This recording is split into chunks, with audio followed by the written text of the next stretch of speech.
আমাদের দেশে কেউ মারা গেলে চল্লিশা বা জমাত খাওয়ানো হয়, এটা জায়েজ আছে কিনা? ভাইরা আমার, বাংলাদেশের সবচেয়ে শক্তিশালী বেদাত হলো এই বেদাত। এর চেয়ে বড় শক্তিশালী বেদাত এদেশে আর নাই। এই ঠিক ঠিক বলা মানুষ বহু লোক আছে জমাত খায় বেড়ায়।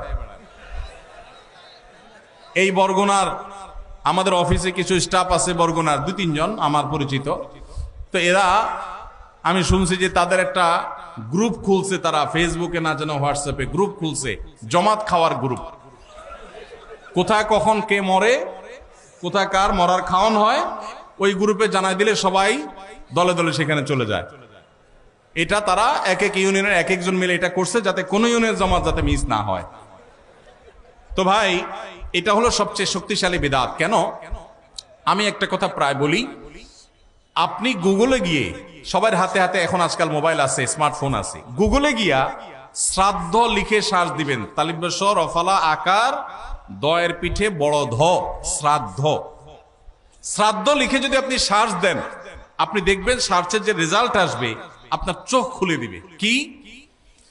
হিন্দুদের মধ্যে একটা ধারণা আছে, সেটা হলো যদি কোনো মানুষ মারা যায়, যে মারা যায় তার মৃত্যুর পর এলাকাবাসী আত্মীয় স্বজন সবাইকে দাওয়াত দিয়ে না খাওয়ানো হলে ওই লোক স্বর্গে সোনা দানা পায়, খাওন পায় না, সে না খায় কষ্ট করে। এই জন্য ওই লোকের জন্য যে খানা দানার আয়োজন করে, ওই অনুষ্ঠানের নাম হলো শ্রাদ্ধ। ওইটার নাম কি ভাই? শ্রাদ্ধ। গুগল করে দেখেন, পেয়ে যাবেন হাতের কাছে। আমাদের সাবকন্টিনেন্টে যেহেতু হিন্দু ভাইদের সাথে আমাদের সামাজিক সহাবস্থান আছে, তারা তাদের ধর্ম পালন করেন।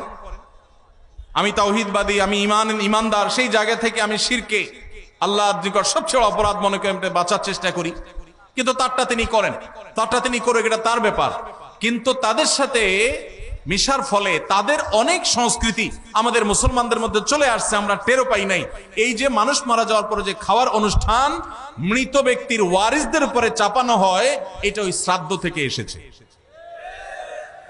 এটা ইসলামে নাই। ইসলামে আছে উল্টাটা। উল্টা কি?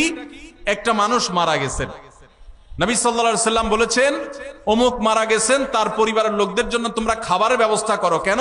কারণ তাদের রান্না করার মতো মানসিক অবস্থা নাই। আমরাও সেটা করি, অবশ্য আপনারাও করেন। কেউ মারা গেলে তার আত্মীয় স্বজন, তার ছেলে মেয়ে বউ বাচ্চাদেরকে খাওয়ান দাওয়ান দেন, 2 দিন 3 দিন একটু খাওয়ান টাওয়ান পাঠান, এরপরে 40 দিনের দিন সুদে আসলে একসাথে উঠায় নেন। কি বলেন? খাবার পাঠান গামলায় করে একটু, আর খাওয়ার সময় গোটা গরুটা খেয়ে ফেলেন এলাকার মানুষ।